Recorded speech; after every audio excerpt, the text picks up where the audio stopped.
ഇനി നമ്മൾ വേറൊരു പ്രോപ്പർട്ടി, ലെങ്ത് എങ്ങനെയാണ് ഫ്രീക്വൻസിനെയും പീരീഡിനെയും ഡിപ്പെൻഡ് ചെയ്യുന്നത്. ഇവിടെ കണ്ടോ, ഞാനൊരു ട്യൂണിംഗ് ഫോർക്ക് എടുത്തു. ഈ ട്യൂണിംഗ് ഫോർക്കിന്റെ ലെങ്ത് ഇത്രത്തോളം വരുന്നത്. അടുത്തതിന്റെ ലെങ്ത് ഇതാ കുറച്ച് കൂടി. വീണ്ടും എന്ത് ചെയ്തു, ട്യൂണിംഗ് ഫോർക്കിന്റെ ലെങ്ത് കൂടി കൂടി വന്നു.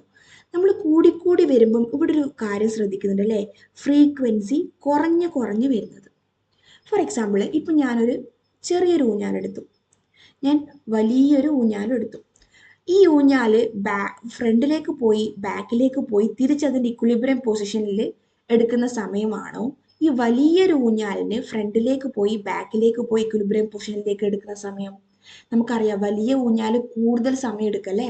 അപ്പോൾ വലിയ ഊഞ്ഞാല് കൂടുതൽ സമയം എടുക്കുന്ന വെച്ചാൽ വലിയ ഊഞ്ഞാല് ഒരു ഓസിലേഷൻ നടത്താൻ അത് കൂടുതൽ ടൈം എടുക്കും. അപ്പൊ അതിന്റെ പീരീഡ് എന്തായിരിക്കും, കൂടുതലായിരിക്കും.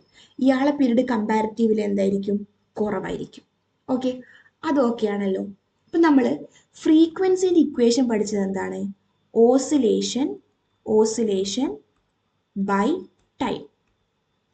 നമ്മൾ പീരീഡിൻ്റെ ഇക്വേഷൻ എന്താ പഠിച്ചത്, ടൈം ബൈ ഓസിലേഷൻ. അപ്പം നമുക്കിത് രണ്ടും നോക്കുന്ന സമയത്ത് മനസ്സിലാവും, ഫ്രീക്വൻസിനെ നേരെ തലതിരിച്ചിട്ട് നമുക്ക് എന്ത് കിട്ടും, പീരീഡ് കിട്ടും അല്ലേ. അപ്പം നമുക്ക് ഫ്രീക്വൻസി ഈസ് ഈക്വൽ ടു എന്ത് എഴുതാം, 1/പീരീഡ്. ഓക്കെ, 1/പീരീഡ്, അതായത് ഫ്രീക്വൻസി ഈസ് ഈക്വൽ ടു 1/പീരീഡ്. അപ്പോൾ ഈ ഇക്വേഷൻ നമുക്ക് കുറേ കാര്യങ്ങൾ മനസ്സിലാക്കാൻ പറ്റും. F is equal to 1/p എന്നാണ് കൊടുത്തത് അല്ലേ. അതിനർത്ഥം എന്താ, ഇവിടെ ഫ്രാക്ഷന്റെ മേലുള്ള ആൾ 1 ആണ്, ഇവിടെ മേലുള്ള ആൾ എഫ് ആണ്. സോ എഫ് കൂടുമ്പോൾ മേലുള്ള ആൾ കൂടും, പക്ഷെ എഫ് കൂടുമ്പോൾ ഫ്രാക്ഷൻ താഴെയുള്ള ആൾ എന്താ ചെയ്യുക, ഓട്ടോമാറ്റിക്കലി കുറയേ ചെയ്യുക. മനസ്സിലായില്ലേ, കുറയും. സോ നമ്മൾ ഇവിടെ ലെങ്ത് വെച്ച് നോക്കുന്ന സമയത്ത് എന്ത് പറഞ്ഞു, പീരീഡ് ഇവിടെ കൂടെയാണ്, ഇവിടെ പീരീഡ് കുറവാണ്. സോ ലെങ്ത് കൂടിയ ആൾക്ക് എന്ത് ചെയ്യും, പീരീഡ് കൂടും. അപ്പൊ ഇവിടെ ലെങ്ത് കൂടിയ ആൾക്ക് പീരീഡ് കൂടുന്ന സമയത്ത് നമ്മൾ പറഞ്ഞു താഴെയുള്ള ആളെ എന്ത് കൂടുമ്പോൾ മേലുള്ള ആളെ എന്ത് ചെയ്യും, നേരെ ഓപ്പോസിറ്റ് നടക്കാം, കുറയും. ഇവിടെ ഫ്രീക്വൻസി കൂടുമ്പോൾ പീരീഡ് എന്ത് ചെയ്തു, കുറഞ്ഞു. അപ്പൊ നമ്മൾ നേരെ ഓപ്പോസിറ്റ് ചിന്തിച്ചൂടെ, പീരീഡ് കൂടുമ്പോൾ ഫ്രീക്വൻസി എന്ത് ചെയ്യും, കുറയും. ഓക്കെ, പീരീഡ് എങ്ങനെയാണ് കൂടുന്നത്, ലെങ്ത് കൂടുമ്പോൾ ഒരു ഓസിലേഷൻ നടത്താനുള്ള സമയം കൂടും, പീരീഡ് കൂടുമ്പോൾ ഓട്ടോമാറ്റിക്കലി ഫ്രീക്വൻസി എന്ത് ചെയ്യും, കുറയും. പീരീഡ് കൂടുമ്പോൾ ഫ്രീക്വൻസി കുറയും. അതാണ് ഇവിടെ പറഞ്ഞത്, when length increases, length of an oscillating object, ഇതാണ് ഓസിലേറ്റ് ചെയ്യുന്ന ഒബ്ജക്റ്റ്, അതിന്റെ ലെങ്ത് കൂടുമ്പോൾ പീരീഡും കൂടും, ഓട്ടോമാറ്റിക്കലി ഫ്രീക്വൻസി കുറയും. ഈ ഇക്വേഷൻ വെച്ച് നമുക്കത് ഡിഫൈൻ ചെയ്യാൻ പറ്റും. So when length increases frequency decreases. അപ്പം നമുക്കിപ്പോൾ ഒരു ക്വസ്റ്റ്യനിൽ ഫ്രീക്വൻസി തന്നിട്ട് പീരീഡ് കണ്ടുപിടിക്കാൻ പറഞ്ഞിട്ടുണ്ടെങ്കിൽ നമ്മൾ എന്ത് ചെയ്താൽ മതി, period is equal to 1/f എന്ന് എഴുതിയാൽ മതി. പീരീഡിന്റെ റെസിപ്രോക്കൽ എഴുതാൻ നമുക്ക് എന്ത് കിട്ടും, ഫ്രീക്വൻസി കിട്ടും. ഓക്കെ, ആ ഒരു കണക്ഷനും ഇവിടെ ഓർത്ത് വെക്കുക. അപ്പം ഇത്രയും കാര്യങ്ങളാണ് ഇന്നത്തെ ചാപ്റ്ററിൽ പഠിച്ചത്. ആംപ്ലിറ്റ്യൂഡ് നമ്മൾ ഡിഫൈൻ ചെയ്തു, പീരീഡ് നമ്മൾ ഡിഫൈൻ ചെയ്തു, പിന്നെ നമ്മൾ ഫ്രീക്വൻസി ഡിഫൈൻ ചെയ്തു. ഈ മൂന്നും ഒരു വേവിന്റെ ക്യാരക്ടറിസ്റ്റിക്സ് ആണ്. ഓക്കെ, അങ്ങനെയാണ് നമുക്ക് ഒരു എക്സാമ്പിൾ, ഞാൻ ഒരു ഗ്രാഫ് നിങ്ങൾക്ക് വരച്ച് കാണിച്ചു തരാം. ഇതാണ് എൻ്റെ ഒരു വേവ്, ഞാൻ കൺസിഡർ ചെയ്ത വേവ്.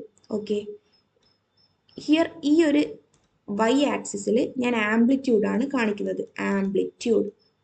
എൻ്റെ എക്സ് ആക്സിസിൽ ഞാൻ സെക്കൻഡാണ് കാണിക്കുന്നത്, സെക്കൻഡ്. അതായത് ഞാൻ ഇവിടെ എന്താ കാണിക്കാൻ ഉദ്ദേശിക്കുന്നത്, പീരീഡ്. നമ്മൾ സെക്കൻഡ് പീരീഡിലല്ല പറയുന്നത്. സോ 0, 1, 2, 1, 2, 3, 4.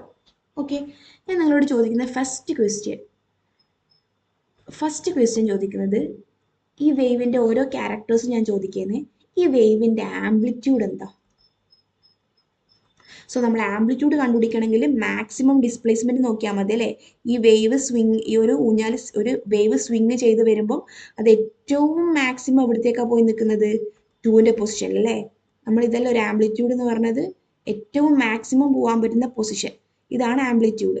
സോ ഈ ഒരു വേവ് ഏറ്റവും മാക്സിമം വന്നിരിക്കുന്ന പൊസിഷൻ ഏതാ, 2. So amplitude is equal to നമുക്ക് എന്ത് പറയാൻ പറ്റും, 2. നെക്സ്റ്റ് ക്വസ്റ്റ്യൻ, ഈ ഒരു വേവിന്റെ പീരീഡ് എന്താണ് ചോദിക്കുന്നത്. പീരീഡ് എന്ന് വെച്ചാൽ എന്താ, ഒരു ഓസിലേഷൻ നടത്താൻ എടുക്കുന്ന സമയം. ഇതാണ് ഒരു ഓസിലേഷൻ. മേലേക്ക് പോയി താഴേക്ക് വന്ന് ഇനീഷ്യൽ പൊസിഷനിലേക്ക് തന്നെ തിരിച്ചിടുന്നത്. അപ്പോൾ ഒരു ഓസിലേഷന് ഇവിടെ എത്തുമ്പോൾ 2 സെക്കൻഡായി. ഒരു ഓസിലേഷൻ കംപ്ലീറ്റ് ചെയ്യുമ്പോൾ എത്ര സെക്കൻഡായി? 4 സെക്കൻഡ്. അപ്പോൾ ഒരു ഓസിലേഷൻ എടുക്കുന്ന ടൈം എത്രയാണ്? 4 സെക്കൻഡ്. അതാണ് പീരീഡ്. ഇനി ഞാൻ ചോദിക്കുന്നു, ഈ വേവിന്റെ ഫ്രീക്വൻസി എന്താണ്? ഫ്രീക്വൻസി കണ്ടുപിടിക്കാൻ ഞാൻ ഒരു ഇക്വേഷൻ, പീരീഡ് തന്നിട്ടുണ്ടെങ്കിൽ എങ്ങനെ ഫ്രീക്വൻസി കണ്ടുപിടിക്കണ്ടേ? 1/f. സോ നമുക്ക് ഇവിടെ എഫ് കണ്ടുപിടിക്കേണ്ടത് 1/p, that is 1/4 hertz. So ഒരു വേവ് തന്നിട്ടുണ്ടെങ്കിൽ അതിൻ്റെ ആംപ്ലിറ്റ്യൂഡ്, പീരീഡ്, ഫ്രീക്വൻസി, ഈ 3 കാര്യങ്ങളും നമുക്ക് കൃത്യമായിട്ട് പറയാൻ പറ്റണം. സോ ഇന്നത്തെ ക്ലാസ് ഇവിടെ വൈൻഡപ്പ് ചെയ്യാം. ബാക്കിയുള്ള കാര്യങ്ങൾ നെക്സ്റ്റ് പാർട്ട് 2 ക്ലാസ്സിൽ നമുക്ക് ഡിസ്കസ് ചെയ്യാം.